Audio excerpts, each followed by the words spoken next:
Hola, muy buenas noches, espero que estén todos muy bien. Vamos a comenzar un nuevo capítulo de Pandémicos Literarios, acá por las pantallas de TVR y Ñuble, desde acá de Chillán y también desde Concepción. Ñuble y Biobío unidos a través de Pandémicos Literarios.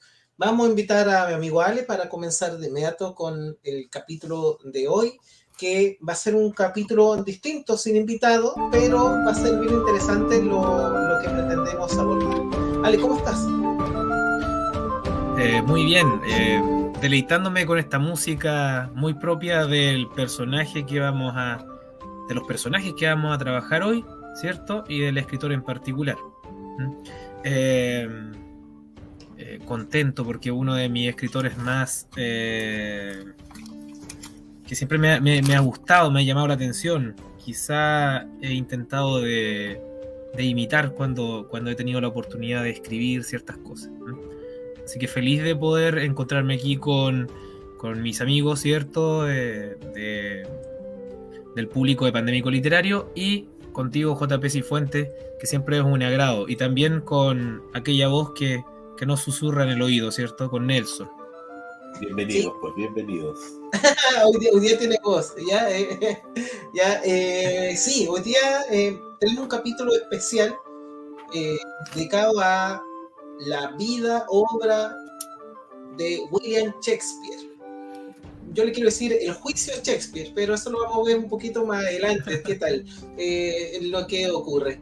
Pero comencemos con algo que sucedió en estos días. Nelson, si puedes colocar la noticia, eh, si puedes bajar la música o sacarla de este momento, porque no merece como este momento de relajo que vamos a tener. Eh, Pucha, no sé cómo hablarlo sin caer como en la rabia. Eh, en Estados Unidos, el día viernes, un famoso escritor norteamericano de origen hindú, eh, mientras estaba haciendo una presentación, recibió un ataque barbárico, un ataque, eh, no sé cómo describirlo, un ataque que que en esta época de raciocinio, de mundo del arte, uno piensa que estas cosas no se deberían dar. La violencia puede estar en las hojas más que en la expresión de una performance. Y recibió una puñalada en su cuello y lo tuvo contra la vida y la muerte durante estos días. Está aún en estado de gravedad. Pero es una historia que se remonta mucho más tiempo atrás por la escritura de este libro que se llama Los Versos Satánicos. Básicamente en donde habla de cómo puede ser la vida de los musulmanes, pero desde una forma más, no sé si occidentalizada, pero desde otra mirada, no tan del musulmán férreo. Eso en aquella época, a fines de los 80, generó un impacto tan grande dentro de la comunidad que recibió una especie como amenaza de muerte, de que en cualquier momento podía recibir lo que finalmente ocurrió este día viernes. Y no solamente él, sino también el traductor, el editor, y de hecho esas personas fueron ya atacadas y murieron en años anteriores. Entonces, aquí está la pregunta de hacia dónde vamos. ¿Tenemos libertad de expresión? ¿Podemos hablar de cualquier cosa? ¿Estamos en esa misión de tener cuidado frente a lo que decimos? Me acuerdo hace años atrás, Ali, te cedo la palabra para que comentes también. Estoy tratando de hacer bien altura de mira, sin caer como en detalle, ni en prejuicios o opiniones muy personales, respetando obviamente la postura del canal, que le preguntamos antes de poder pronunciarnos sobre este tema. Me acuerdo años atrás un atentado que hubo contra una revista en Francia, en París, ya que habían hecho una ilustración de Mahoma y eso había significado que fueran a atentar contra la vida de estas personas. Entonces está esta constante lucha, esta pugna entre Occidente, Oriente, mundo cristiano, mundo musulmán, cuando los fanatismos predominan, y de cualquier ámbito, ¿eh? Porque en el mundo cristiano también hay sectores radicales, nada bueno puede ocurrir. No sé qué opinas tú, Ale, te estás desayunando quizás con esta noticia, pero una noticia que no alegra a nadie, porque uno se pone en la posición del escritor. Imagínate vivir más de 20, 30 años escondido, exiliado, bajo la eterna amenaza que en cualquier momento pueden atentar contra tu vida. Bueno, y finalmente ocurrió. No sé qué opinas de esta situación. Bueno, la noticia me pone muy triste, empezando por eso. Y lo otro, tenemos que considerar que la poesía y la literatura en sí tiene un rasgo transgresor. O sea, siempre va a tener la intención de luchar con respecto a algún dogma o con respecto a una situación que considere injusta. Entonces, la cualidad de la literatura en sí es eso, dar cuenta de aquellas cosas que nosotros, los escritores, o que los escritores en general, consideran que no son apropiadas. Entonces, quizá el escritor redactó, presentó esta obra creativa, ¿cierto?, en función de eso, y es triste que hayan personas que no vean el sentido real o esencial que tiene la literatura y que no puedan ver o haber visto esta obra con las alturas de mira que debió haberse leído, analizado, etcétera.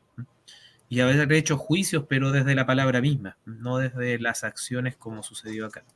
Entonces a mí me pone bien triste porque eso significa que en estos tiempos quizás nadie puede decir nada porque en cualquier momento puede suceder alguna situación propia, no sé, uno puede tocar a lo mejor sin quererlo, con quererlo, el dogma de alguien y eso puede desencadenar una situación trágica.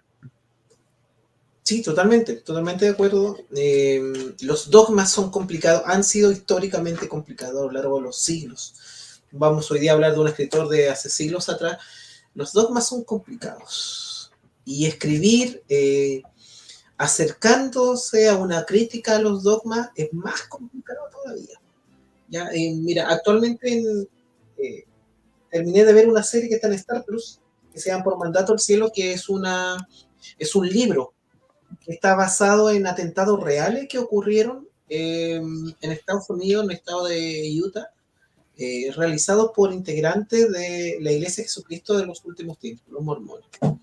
Es un texto polémico, ¿ya? Muy polémico. No queda muy bien parada la iglesia, en este caso la iglesia mormona. Y uno está en la tela de juicio de cuando tú tomas los dogmas, sobre todo los religiosos, los fanatismos son tan exacerbados que difícilmente aceptan a veces una crítica que puede ser constructiva, o tampoco tapar o ocultar las cosas que realizan las distintas comunidades. ¿Ya? Es como tapar lo que ha pasado, no sé, con el mundo católico, ¿ya? Con el caso de la pedofilia, el caso que ha pasado en Canadá, últimamente que se ha destapado con estos niños que han sido encontrados muertos.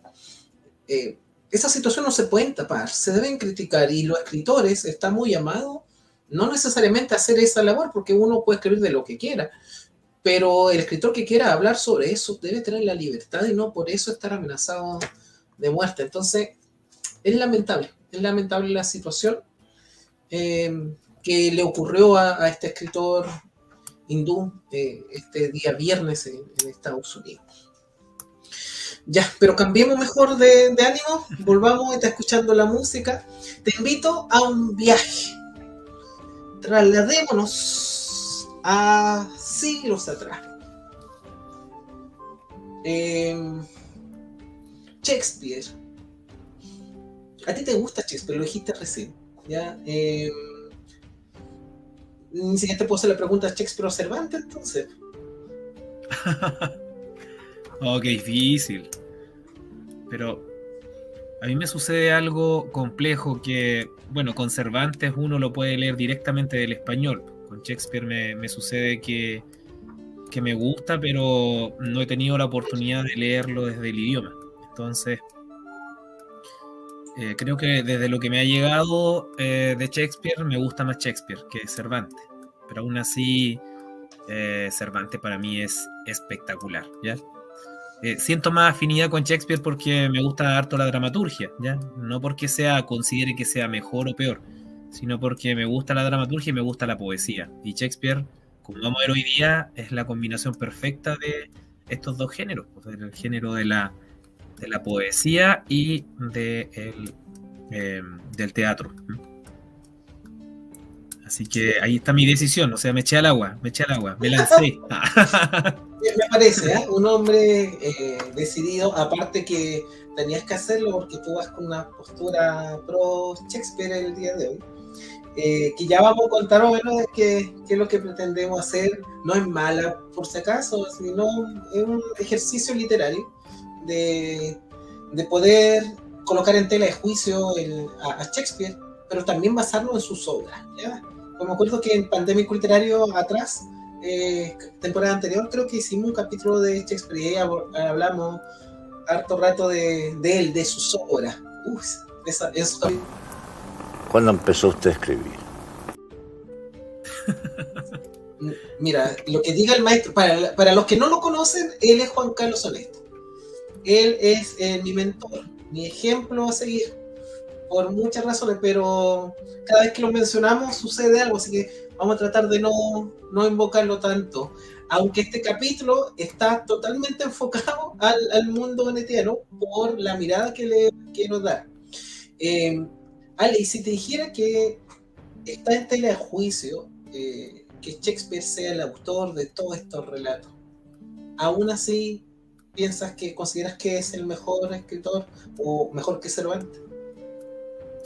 Es que igual pensemos que aunque no fuese el escritor o aunque fuesen varios escritores como también se mencionan, la construcción del personaje Shakespeare ya tiene su mística, ¿cierto? Ya tiene su trascendencia, la manera en cómo trabaja el espacio, ¿cierto? Cómo trabaja las ideas de su época, cómo evoluciona, ¿cierto? La manera de escribir de los ingleses o del europeo, ¿cierto? Y lo otro es cómo maneja el lenguaje en general. O sea, está la idea, está el manejo del lenguaje poético en la obra dramática, que yo encuentro fascinante. Desde una visión de alguien que ha leído la obra traducida. Obviamente que no la he leído en inglés, ya en el inglés antiguo en el cual están escritas de manera original. Así que por ese lado a mí me fascina esta mística que hay detrás desde la tumba de él, ¿cierto? Desde lo que dice su tumba, de hecho hay una maldición en su tumba, que nos menciona ahí que no ni siquiera podemos hacer pruebas de ADN de los huesos de mi estimado William Shakespeare, ¿cierto? Porque quien se atreva a hacerlo va a tener que cargar con esa maldición de por vida. Entonces, si te fijas, el personaje carga con todo un misticismo creado y con esa ambigüedad propia de un escritor espectacular, de un escritor que a uno lo fascina, ¿cierto? Yo soy completamente, de hecho mi polera dice aquí Shakespeare. Ya. Ok, entró en materia. Mira, acá yo tengo las obras completas de Shakespeare. Está en letra Biblia. Ya. De verdad, mira. Más tentador aún. De verdad, súper chiquitito. Ya. Yo lo tengo en libritos pequeños, ya, pero algo he hecho. Tengo mi abanico de... Están súper viejos mis libros, pero igual son lo que son. Ya, ahí está. Pero está bien. Ya, pero más allá de esto, a mí lo que me da curiosidad es ir entendiendo, después de la fascinación de la lectura de las obras dramáticas y las comedias, aunque también podemos hablar de los sonetos de Shakespeare, es ir entendiendo todo lo que hay detrás. Y eso me ha llevado a colocar aquí hoy día en el Tribunal de la Haya de TVR Ñuble en tela de juicio a Shakespeare. Mi postura es que Shakespeare no existe y que Shakespeare es un invento inglés muy bien elaborado y es la gran mentira de la literatura universal. Por favor, no me funen, ya, si estamos haciendo un ejercicio simplemente. Ya, en cualquier caso, Solo recordar que el presupuesto para demandas de este programa corre por su cuenta. Nosotros conversamos. A mí, yo mientras dormía escuché a Onetti. Si tienes ahí los mensajes de Onetti, están ahora listos para... Para mí el escritor empezó ahí, mintiendo. Shakespeare. Después sigue mintiendo en todos los libros. En todos estos. Sí, seguro. Ya, o sea, ¿qué más puedo decir después de lo que dijo hoy Juan Carlos Onetti? Para los que no lo conocen. Pero vamos a eso. Mira, Nelson, ¿puedes compartir por favor la pantalla? Te la acabo de colocar. Quiero leer este soneto, el 29, para empezar con esto de inmediato. Ahí lo voy a agrandar un poquito más. Ya, ahí sí se ve, creo. Ya. Este soneto es de Shakespeare, pero quiero que te fijes en el hablante lírico o en lo que quiere mostrar detrás. Realmente lo dice: cuando infeliz postrado por el hombre y la suerte, en mi triste destierro lloro a solas conmigo, y agita el sordo cielo mi grito vano y fuerte, y volviendo a mirarme mi destino maldigo. Mi sueño ser como otro más rico en esperanza, tener su mismo aspecto, gozar sus compañías, y envidio el arte de este, del otro, la pujanza. Hasta ahí más, para no seguir leyéndolo todo. Él nunca estuvo desterrado. La hipótesis que voy a plantear es que el destierro es otro.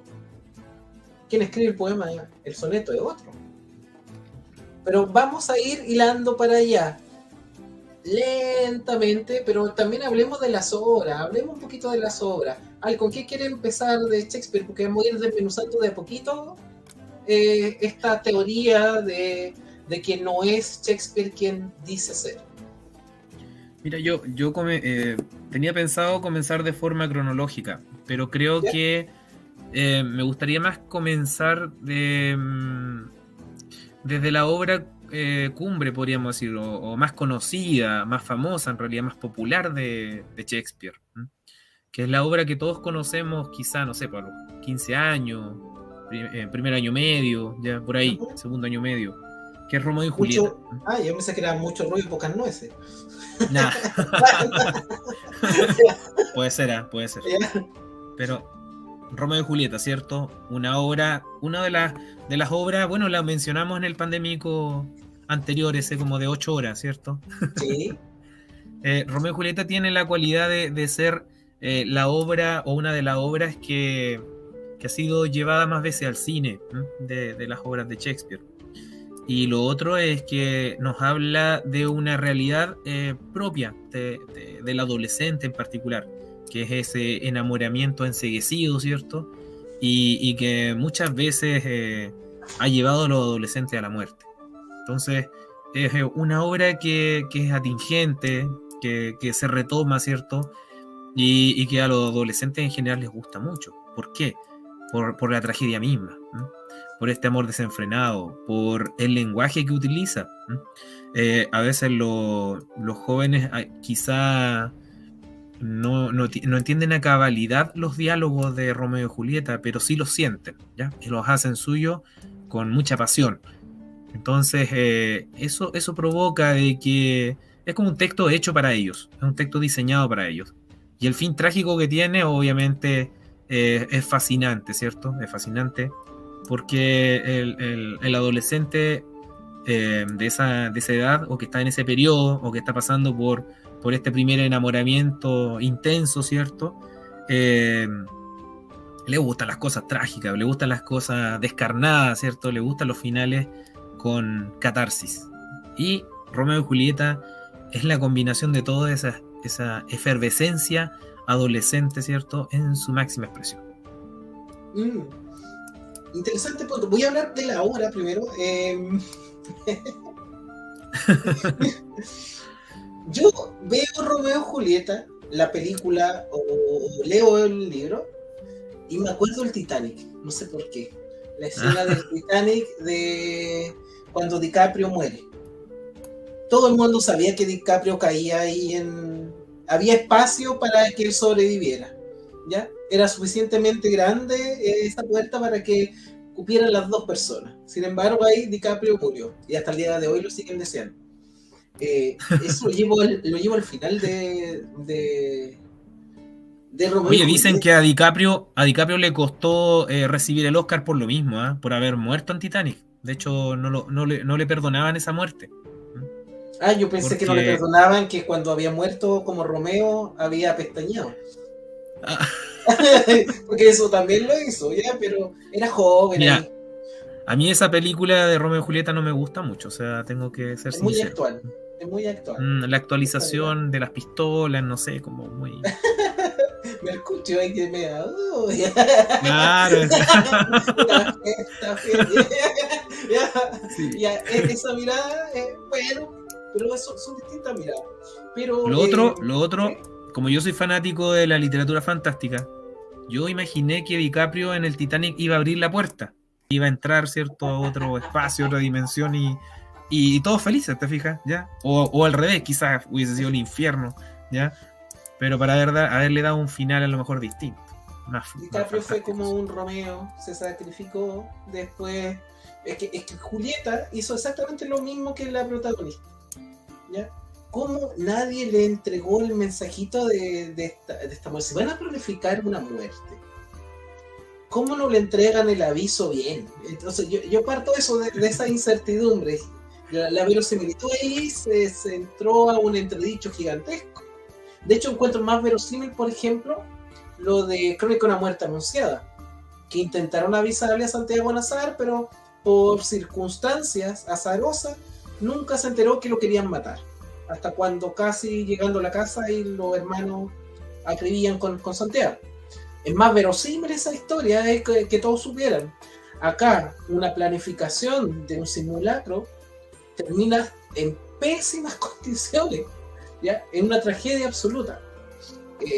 Ese es como mi guiño al mundo del cine, establecer ahí con Romeo y Julieta, pero es un texto, como tú decías, muy juvenil, muy interesante, muy atractivo, pero también muy polémico, muy polémico. Nelson, no sé si tienen la foto de Shakespeare junto a una persona que lo está acompañando.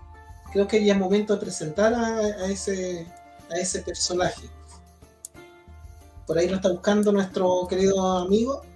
Ahí está. Por un lado, aquí más cerca de nosotros tenemos al querido Will. Ahí está William Shakespeare, ¿ya? ¿Qué podemos decir de William, de su vida? No alcanzó a terminar todos sus estudios. Su padre lo obligó a trabajar. Arrancó de un matrimonio, se fugó, estuvo 7 años sin saber o menos su paradero hasta que llega al Londres isabelino. Que ahí están los dogmas también, ¿eh? El papá de Isabel, Eduardo, no le habían permitido separarse de su esposa, la reina de España, para casarse con Ana Bolena. Y sabemos lo que pasó. Ok, hago mi propia iglesia entonces. Vaticano dijo, no, ¿cómo va a ser tu propia iglesia? Excomulgamos a los reyes ingleses entonces. Entonces había una constante persecución en el mundo católico. Shakespeare de hecho era católico, su familia. Entonces está medio oculto eso. Y por el otro lado, ese chascón que tenemos ahí, ese joven chascón anárquico, que Onetti lo hubiera amado mucho porque un fiel... es un antepasado de Onetti, este compadre. Es Christopher Marlowe. ¿Y usted? Es Christopher Marlowe. Ya, él, a diferencia de Shakespeare, ambos eran de la misma edad. Ya, ahí los retratos no se ven de la misma edad, obviamente, porque son distintas edades en que fueron sacados esos retratos. Pero Marlowe tenía estudios, tenía 2 estudios universitarios. Sabía hablar en más de 4 o 5 idiomas. Había viajado, era considerado también un espía de la reina, que estaba en Francia, para ver cómo estaba desenvolviéndose, porque pensaban que los franceses o los españoles iban a atacar a Inglaterra por mandato del Vaticano. Entonces andaba en esas cosas, y era en la actualidad de esa época el principal dramaturgo que había. De hecho, el Fausto era uno de los principales textos. Sin embargo, de un momento a otro, muere. No sabemos nada más de él. Ya en los meses comienza a aparecer Shakespeare, sus primeras obras. Shakespeare, que ya sabemos, no es una persona de mucho mundo, que no había terminado estudios universitarios, y que de un momento a otro coincidió en Londres con Marlowe, pero finalmente tras la muerte, él toma la posta y se convirtió en el autor de todas estas obras que estamos analizando el día de hoy. La polémica está, y aquí la planteo, en que parece que está la incertidumbre, ¿cómo Shakespeare sabe tanto de Italia? Si él no viajó a Italia. No sé cómo serían los medios de transporte de aquella época, barco, imagino. ¿Cómo sabía tanto de Italia? El Romeo y Julieta es de Verona. Sí. Otelo también ocurre allá. Entonces, hay varias obras que ocurren en Italia. El Mercader de Venecia también. Sí. ¿De dónde tenía ese conocimiento? ¿De dónde tenía ese mundo para describir tan bien lo que sucedía en otros lugares? Ojo, no significa que un autor no pueda escribir de otras partes. Darío lo hacía, por ejemplo. Y actualmente muchos escritores lo hacen. Ya pueden hablar o inventan mundos. ¿Ya? Pero en aquella época era mucho más complicado eso. Entonces me llama la atención que hayas empezado con Romeo y Julieta, que justamente habla de esta época, de esta Italia tan católica, estos distintos estados que había, una Italia que no estaba unificada, cada uno era un propio reino en aquella época, y que Marlowe sí lo conoció, pero Shakespeare no. Entonces la hipótesis ya es básicamente que Marlowe finge su muerte porque está amenazado de muerte por la reina, porque piensa que es un contraespía y lo quieren matar, y para evitar su muerte se exilia, como se menciona en el poema 29, ese soneto 29 de Shakespeare, pero llegan al acuerdo de que sus obras sigan siendo publicadas, pero bajo la autoría de William Shakespeare, que hasta antes de la muerte de Marlowe no había publicado absolutamente nada. Ahí termina la teoría, amigo mío. Esto ha generado polémicas tremendas. Hay sectores que odian a Marlowe, hay sectores que detestan a Shakespeare, hay sectores en que ni siquiera se pueden ver ambos, y hay otros que disfrutan, así con la música, una buena cerveza, y vamos nomás a disfrutar de este peregrinaje que hacen el 24 de abril cuando van a la tumba de William Shakespeare. Con toda esta maldición también. ¿Por qué está maldita la tumba? Son tantas cosas, amigo mío, que no sabemos qué puede ocurrir, pero lo importante Sí. es la obra, yo creo, más que el autor. Sí, mira, hay hartas cosas paradójicas con respecto a Shakespeare. Bueno, hay una etapa de su vida que no se sabe qué pasó con él, o sea, no se sabe si él estuvo, no sé, en Stratford, ¿cierto? Si él fue a Verona, si él murió, porque también se dice que pudo haber muerto. Y ahí es donde está la teoría que mencionas tú, ¿cierto? También se menciona que quizá en esa etapa ahí es donde viajó por el mundo, que viajó a Verona, que viajó a esos lugares, que adquirió un aprendizaje más elevado, que conoció a poetas de otros países, porque hay influencia en su escritura incluso de versos españoles. Entonces se cree que en esa etapa que Shakespeare no se sabe qué hizo con su vida, se dio su vuelta al mundo, ¿ya? Pero tampoco hay vestigio de que él haya estado en alguna otra parte, que haya estado, no sé, como dices tú, en Verona. No hay registro de que haya estado en Italia, ¿m? O que haya estado en España. Entonces es muy paradójico. Ya que estamos hablando de Romeo y Julieta, en el mismo hay una película que, ya que estamos también mencionando algo de cine, que se llama Shakespeare in Love, ¿cierto? Shakespeare enamorado. Y en Shakespeare enamorado aparece Marlowe, ¿cierto? Sí. Está en un bar, ¿cierto? Y de hecho Shakespeare le pide un consejo a Marlowe. Y Marlowe ahí escucha sus versos, ¿cierto? Escucha su historia y le lanza un par de ideas y es como de alguna manera tratan de parchar, ¿cierto? Esto que estamos conversando. En la película, a eso me refiero. Ujú. Tratan de parchar esto de que, claro, Marlowe a veces le prestaba cierto verso, ¿cierto? O le daba ciertos consejos porque tenía un recorrido a lo mejor mayor que Shakespeare, entonces le daba ciertos consejos. Yo como soy el defensor esta vez de Shakespeare, ¿cierto? Creo que va por ahí, ¿cierto? Que esa es la teoría más acertada. Decir que a lo mejor compartía con otros escritores que tenían a lo mejor mayor conocimiento de mundo, mayor conocimiento de otras técnicas, y ahí él fue incorporándolas, y quizá como tenía más conocimiento del teatro que Marlowe, porque él era actor, podía adecuarla, ¿cierto?, a lo que el público necesitaba, y ahí las iba afinando, creo yo, porque realmente sus obras apuntaban a eso, a las necesidades de las personas que estaban ahí, ¿cierto? Él mismo recibía, tomaban malas, ¿cierto? Y recibía flores, ¿sí? En el caso de que, y aplausos, en el caso de que les gustara, ¿cierto? Y que se transformara en un éxito, que dicen que fue así. Mira, por ahí leyendo y viendo documentales, se planteaba de que si en la época de Shakespeare, en la época del teatro isabelino, hubiera existido ya los derechos de autor, Shakespeare lo hubiera pasado mal. Muy mal. Pero eso lo vamos a ver después, porque hay momentos del intermedio ya para ver qué es lo que está pasando en TVR en Ñuble. Así que vamos con eso y seguimos a la vuelta con la polémica donde vamos a decir que Shakespeare no existe, que todo es un invento de la imaginación de alguien. Ya vamos con eso.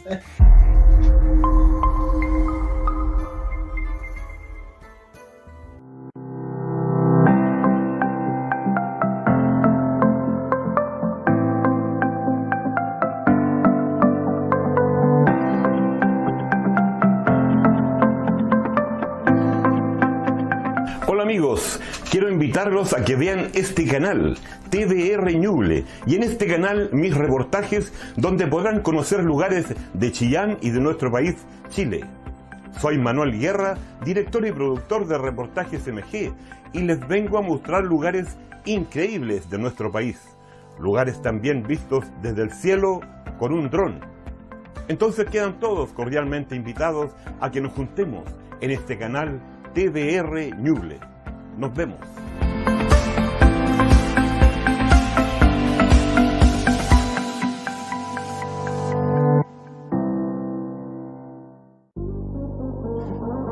TVR Ñuble se escucha. Búscanos en Google Podcast, Apple Podcast y Spotify. TVR Ñuble. Vamos contigo.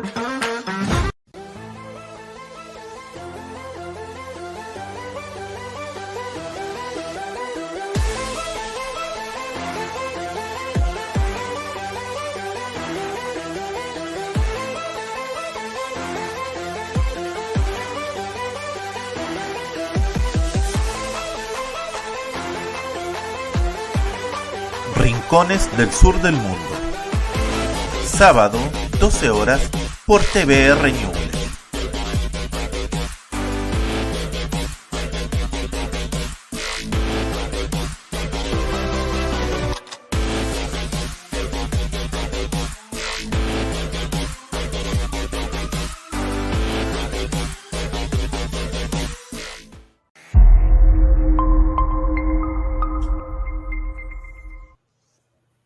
Ya, ahí estábamos entonces con lo que era la programación de TVR Ñuble. Ya, continuemos de inmediato porque el tiempo es corto y nos queda una montonera de obra y comentar más de esto.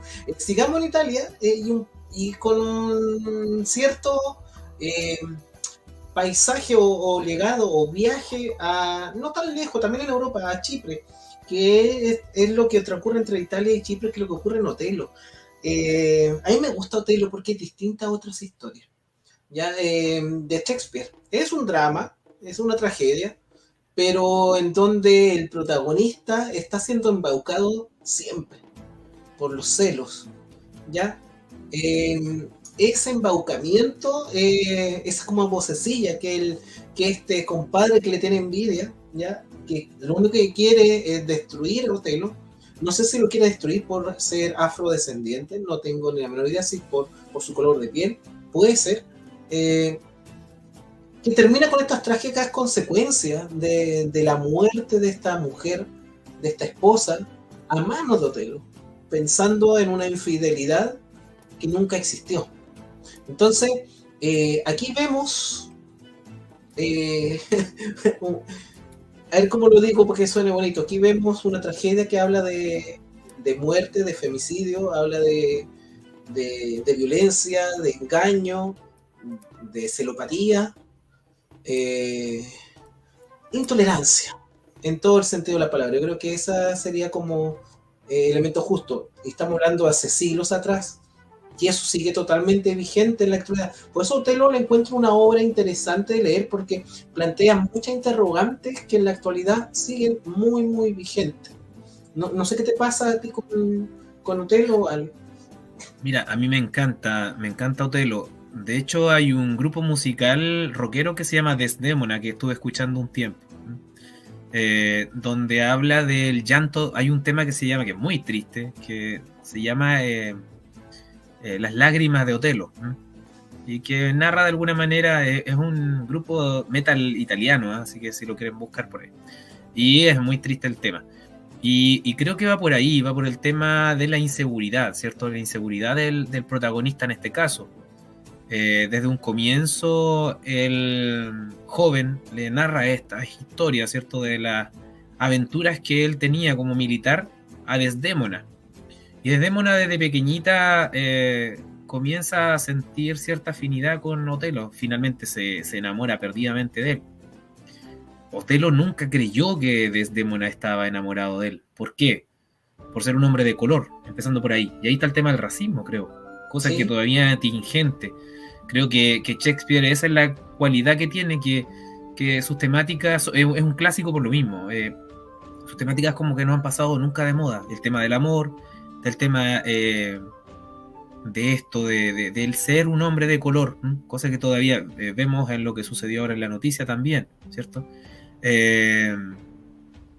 El otro está la envidia de Yago, ¿cierto? Con respecto a Yago, que es el antagonista, con respecto a este hombre de color que tiene tanto poder, que lo supera, ¿cierto? En cuanto a ser un guerrero excepcional. Es un hombre de honor.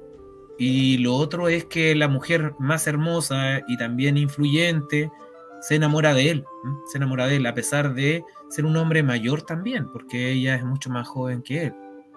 Entonces Otelo nunca cree que Desdémona está enamorada de él, y siempre tuvo la duda. Entonces Yago, el antagonista, se da cuenta de esto y alimenta esta inseguridad de este hombre que estaba lleno de cicatrices, producto de su guerra, ¿ya? Y que eso también lo hacía parecer físicamente feo en relación a otros hombres, o al mismo Yago.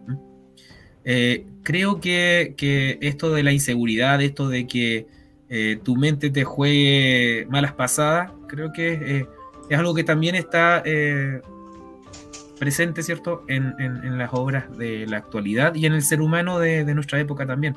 Por eso quizás quien lea a Otelo también de alguna manera vea en ese personaje, no sé, a algún compañero de trabajo, algún familiar, ¿cierto? Etcétera. Entonces, yo creo que ahí está la potencia de Shakespeare en esta obra fantástica que se llama Otelo. Sí, de hecho, se da más de lo que uno piensa. En la familia hay hartos Yagos que uno lo puede encontrar en distintos lados. No voy a entrar ahí en esa agua, ¿ya? Sí. En la literatura se da. Claro, no solo en la literatura. Bueno, Onetti, ven acá. JP, tienes una llamada en espera. Creo que un pariente. Yo quiero hablar de cierto escritor que uno de no. Hay un pariente morenito que está llamando a. a JP. Lo está esperando a la salida del canal. Lo que quería decir es que Otelo es considerado una de las 4 grandes obras de Shakespeare, las grandes tragedias, porque hay varias más, ya que ahí uno puede decir sí o no, que Otelo, el Rey Lear, Hamlet y Macbeth, que son como las 4 monstruosidades que por cultura general, si te gusta la literatura, deberías conocer. Bueno, y ahí Romeo y Julieta también se haría por el mundo más juvenil, que a nivel escolar es la que más se lee de todo ese mundo de Shakespeare. Pero de esas 4, ¿cuál te gusta más, Ale? Para que hablemos, porque ya hablamos de Otelo. Otelo yo lo encuentro interesante, pero no es la que me mata de las 4. ¿Ya? ¿Cuál te mata a ti? A ver, ¿cuál te mata a JP? Está atrás, está ahí está, chuta, no se alcanza a ver. No le alcanzo a ver, no. Mira, por la magia de la televisión.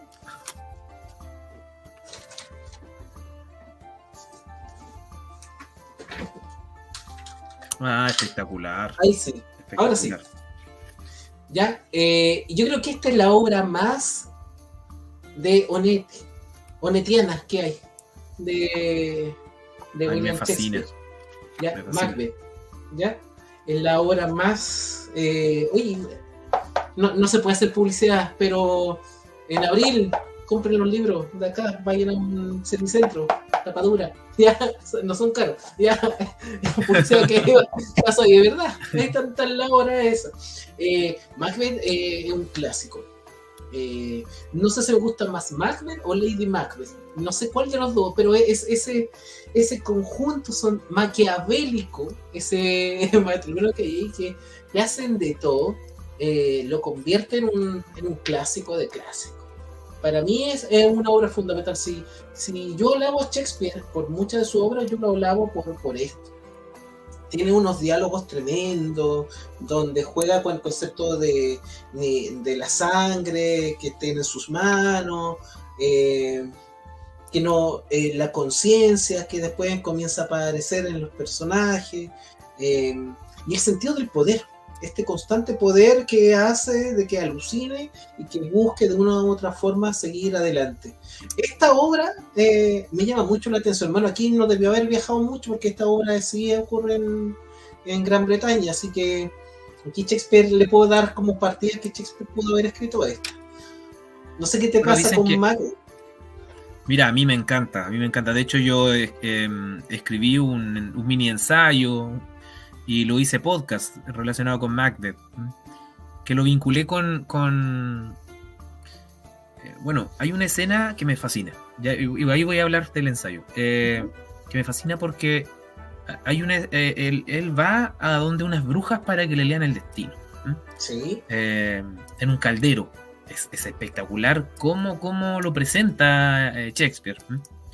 Y lo paradójico también está en que son tres brujas. El número 3, ustedes saben todo lo que simboliza, ¿cierto? No me voy a detener en eso. Pero está el hecho también que da la impresión que hace un atisbo de lo que son las tejedoras del tiempo, ¿cierto? Griega. Entonces está el tema del oráculo. Y yo lo relaciono mucho con Jorge Luis Borges y el Aleph. Porque da la impresión que lo que ven ahí, estas brujas, ¿ya? No es solamente, o lo que pueden ver estas brujas ahí en ese caldero, no es solamente el destino de Macbeth, sino que pueden ver lo que ellas quieran ver. Entonces, yo creo que ahí Borges de alguna manera también hace, hace una especie de guiño, ¿cierto? Con Macbeth de Shakespeare. Más allá de todo lo que tú mencionas y todo, creo que está presente eso. Bueno, también se dice que Macbeth no es completamente original, que es basado en una leyenda nórdica que supuestamente Shakespeare tiene que haber conocido. Así como Romeo y Julieta lo relacionan con Tristán e Isolda, la leyenda, ¿cierto? También nórdica de Tristán e Isolda. A Macbeth también lo relacionan con una leyenda nórdica, ya que no recuerdo el nombre en este momento, pero que era muy similar a esto de ver su destino y el tema del poder que mencionabas recién tu JP. Entonces, pero que se da mucho sí. Eso, de Italia, lo nórdico, porque lo nórdico también está en Hamlet. ya el príncipe de Dinamarca. Entonces es este constante viaje, de exploración por Europa, más que, a pesar que también tiene textos históricos de los reyes ingleses, ya me acuerdo de Ricardo, por ejemplo, Ricardo IV, pero lo que son más reconocidos internacionalmente son estos textos en donde habla no lo que sucede en Gran Bretaña, sino lo que pasa en otros rincones de Europa. Entonces, eso da en entredicho para ver que este compadre tiene que tener conocimiento del mundo, porque no existía internet, no existía el concepto de aldea global como existe en la actualidad, que uno llega y investiga y ya sabe de un lugar, puede defenderse aún sin conocerlo. Acá es mucha literatura oral. Yo creo que iba harto al caldero de las brujas. Yo creo que iba... Tenía su propio caldero de las brujas, lo revisaba, ¿cierto? O su Aleph puede ser también, ¿sí? Entonces, a lo mejor le echaba su mirada de vez en cuando y ahí podía viajar desde este mundo fantástico, ¿ya? Al parecer Shakespeare hace eso, también realiza un poco el rescate, rescate de leyendas desde la oralidad, como dices tú, JP, y las transformó en estas obras teatrales fascinantes, que yo creo que por eso son tan espectaculares, porque retiene, ¿cierto? La combinación Shakespeare es muy paradójica, ¿cierto? Está la opinión del público, él es un actor, la presenta, ¿cierto?, a su público, y ahí al parecer la va mejorando, la va perfeccionando. Está lo otro de que toma en cuenta, ¿cierto?, estas historias, leyendas, ¿cierto?, propias, o mitologías que son propias nórdicas, ¿cierto?, que él conoce, o anglosajonas, ¿cierto? Y a su vez está el tema de lo fantástico, está el tema de presentar las problemáticas que son propias de su época. Y el lenguaje poético espectacular, ¿cierto?, que parece haber retomado o haber conocido de distintos lugares de Europa. Sí. Eso llama la atención, porque, por ejemplo, Cervantes, que es contemporáneo a él, es de la misma época, él habla desde lo que conoce. Ya habla de la España profunda, Castilla, menciona también un poco de Cataluña, qué sé yo, tanto en la obra más conocida como en los sonetos que tiene o en las otras obras menores que tiene Cervantes. Pero acá vemos que transita por distintos parajes. Entonces, llama eso mucho la atención y causa mucha polémica el hecho de hacia dónde va apuntando, hacia dónde va mirando realmente Shakespeare. Te queda uno con el monólogo de ser o no ser. ¿Es Shakespeare o no es Shakespeare? Lo sabremos. ¿Por qué colocan esa como maldición en la tumba? ¿Habrá un artilugio detrás? Porque sabes que no es un misterio que hay escritores que colocaban su nombre, pero ellos no escribían sus obras, o no todas. El caso más conocido es el de Alexandre Dumas, el francés, el padre, no el hijo, no el de la Dama de las Camelas, sino el de los Tres Mosqueteros, el del Conde de Montecristo, que es una de mis obras fundamentales. Ojalá que la haya escrito él, porque me encanta esa obra. Si no, Dumas, estás jodido ahí, te metiste con Onetti. ¿Ya? Pero se señala que él tiene muchos textos y era incapaz de hacerlo. No es como Stephen King en la actualidad, que escribe.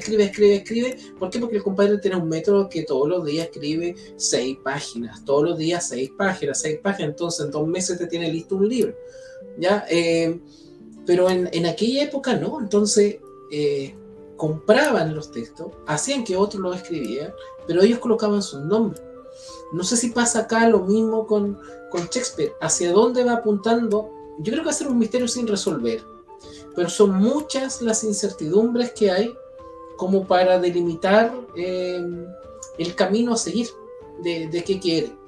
Nos queda poco tiempo, pero creo que alcanzamos a analizar al menos una obra más. De todas las que hemos visto, Alex, ¿cuál te gustaría como abordar? Porque yo hablé de Macbeth, ¿cuál te gusta? Mira, a mí me gustaría hablar de Hamlet, pero no lo tengo acá, no tengo Hamlet. Y hablar un poco del monólogo de Hamlet. Yo creo que ese monólogo incluso la reflexión que realiza ahí, bueno, sabemos que es un texto de venganza, ¿cierto? De la muerte de su padre, Hamlet, ¿cierto? Está el tema de hablar con un fantasma, ¿cierto? Ahí está el relato de lo fantástico nuevamente. Un fantasma que él al principio no cree que es un fantasma, cree que es un artilugio de algún demonio, de hecho del diablo. Y finalmente él se hace pasar por loco, realiza una obra teatral dentro de una obra teatral que encuentro fascinante eso, fascinante. Ahí también está el tema de como una especie de efecto de infinito, podría esa obra teatral haber hecho otra obra teatral dentro, etcétera, ¿cierto? Y finalmente llegamos a ese monólogo que nos habla que podría ser propio del existencialismo, ¿cierto? De posguerra, de Segunda Guerra Mundial, de reflexionarse el tema de la existencia del ser. Y siendo un poquito más yendo un poco al humor, hasta los Simpsons, ¿cierto? Hicieron una versión de Hamlet. Es muy chistosa, si no la han visto, búsquenlo y véanla, donde todo el mundo muere. El camarógrafo, ¿cierto? El director, sí. El dibujante. O sea, ellos parte de icónica esa escena con la calavera. El super final de Hamlet, sí. Sí, dale. Sí. No, te quería agregar solamente que en el monólogo se suele representar mucho a estar con la calavera en la mano. Ya cuando se dice, bueno, de hecho ahí la tenemos la calavera, muy presente. Ya, mira, hay quedan muchos textos para hablar, ¿no? Hablamos de los sonetos, son tantas historias. Yo así como al voleo, antes de darte la palabra, recomiendo Tito Andrónico. No es recomendaciones de texto, sino... Oye, me había olvidado Tito Andrónico. Señor Jesús, María José, es el texto más onetiano que hay, donde hay sangre por todas partes, tortura a full. Y dije, Shakespeare, ¿qué te pasó aquí? De verdad, no se limita, describe a full lo que hacen y cómo torturan a las personas en Tito Andrónico. Así que, ojo, no es un texto muy conocido, pero échenle ahí un vistazo a ese texto de Shakespeare. Ale. Sí, bueno, en Tito Andrónico dicen que hay una influencia de Séneca, o sea, de los escritores clásicos griegos, que utiliza la estructura, es como uno de los más parecidos a los textos griegos clásicos, a las tragedias griegas clásicas. Lo otro que quería mencionarte que Hamlet, que Shakespeare tuvo un hijo que tiene un nombre muy parecido a Hamlet, y quizá por eso reflexiona tanto con respecto al tema de la muerte. Quizás el dolor de la pérdida de su hijo provoca, si es que Shakespeare existió, ¿ya? Provoca tanta intensidad con respecto al tema de la muerte en esa obra, ¿ya? Sí, ahí está Tito Andrónico. Ojo de verdad, no es un texto muy conocido, léanlo. Es cortito, es una tragedia, pero muy distinta a la que nos tiene acostumbrado el querido Willy, ¿ya? Y la otra es La Tempestad, que hay en la última tragedia que hizo, donde habla ya de este barco que queda a la deriva, naufraga, y aparece en extrañas costas como acá en las Indias, en nuestras queridas Indias, ¿ya? ¿Qué más con el encuentro de la nueva civilización? El encuentro con la nueva civilización. Ojo con ese texto también, el que es tan barbárico. Para ellos es como Sarmiento, que veía civilización y barbarie. Para nosotros, quizás somos más ese lado salvaje de lo que hay. Querido amigo, ¿alguna recomendación de texto antes de emitir tu juicio de que sí Shakespeare existe? Porque voy a seguir con la tendencia de que no. Mira, tengo la recomendación de un texto de un escritor chileno, que es Antonio Skármeta, ¿ya? Aquí está El cartero de Neruda, o Ardiente Paciencia también se le conoce. Y obviamente aquí nos habla de Mario Jiménez, ¿cierto? Un joven pescador que decide abandonar su oficio, ¿cierto?, de pescador para transformarse en el cartero, ¿ya? En un cartero muy particular, ¿ya? ¿Por qué? Porque este cartero está enamorado de una chica y se da cuenta que él le lleva... cartas, obviamente, ¿cierto? A nuestro premio Nobel de literatura, Pablo Neruda, ¿ya? Y Pablo Neruda le colabora ahí para conquistar con poesía o con la visión poética de la realidad a la chica de la cual él estaba enamorado. Buena. Sí, hay hasta una película, ¿cierto? Muy buena y que fue nominada a un Oscar. Buena recomendación, sobre todo porque Skármeta fue uno de los pioneros en la década de los 90 de esto, de llevar a la televisión el mundo de la literatura. Ya con el show de los libros. Yo crecí viendo esos capítulos. Me encantaba. Oye, ¿no es cierto? Si búsquenlo en internet, son programas son muy difíciles de encontrar, hay un par de capítulos nomás del show de los libros. ¿Ya? Pero en fin, ya. ¿Qué habrá sido de Shakespeare? No sabemos. Marlowe dicen que está vivo, bueno, no ahora, pero que no murió como se dice en la versión tradicional, fingió su muerte y él siguió escribiendo bajo el anonimato, pero le pasaba sus obras finalmente para que Shakespeare le escribiera. ¿Será verdad eso? ¿Será que Shakespeare de un momento a otro pasó de ser una persona que no tenía tantos conocimientos a ser una lumbrera absoluta, a llegar a ser el escritor tan famoso y reconocido? Son misterios sin resolver y que quizás nosotros alegamos de eso nomás que somos, porque nos gusta la literatura y nos queremos colocar en esta posición. Disfruten de los textos, más que nada eso. No voy a hacer una recomendación, pero creo que podemos ya empezar a hacer como concurso, amigo mío. Ya, mira, yo creo que la gente empiece a leer. Yo creo que es bueno que la gente lea, siempre interesante. El otro día vi un reportaje en donde dice que en Chile la gente está comenzando a retomar la lectura, está aumentando. Ya Chile está en el segundo lugar en Latinoamérica de más gente que está leyendo. Está por promedio de personas están leyendo alrededor de 6 libros al año. Pero estamos hablando a nivel promedio. Lo que hace unos 5 años atrás era 1 libro, 2 libros. Entonces, estamos ya en una etapa en que hay una evolución totalmente, así que qué bueno que ocurra aquello.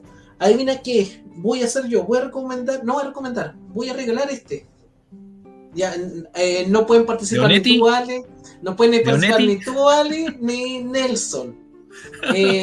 Por las redes sociales de... Aquí está. Yo quiero que la gente lea Onetti, para que me entienda, y diga, no diga el JP está fallado la mente. No, si no estoy tan fallado la mente, lea Onetti. ¿Cuándo empezó usted a escribir? El maestro habló, ¿ya? Entonces, durante la semana, no sé, yo creo que a fin de mes, para dar tiempo a la gente, vamos a pensar cómo lo vamos a hacer, o algún concurso, ahí vamos a ver alguna pregunta, algo, seguir a Pandémico, seguir a TVR Ñuble. Ya se nos va a ocurrir algo, pero esto se va a ir de regalo. Ya no les puedo decir autografiado por Onetti, porque ya no podemos hacer eso, pero va a llegar a sus manos. Mira, qué mejor la novela Junta Cadáveres. O sea, yo participaría para quedarme con el libro y no regalarlo. Como yo haría con Onetti. Me inventaría un perfil para ganarme. Probidad,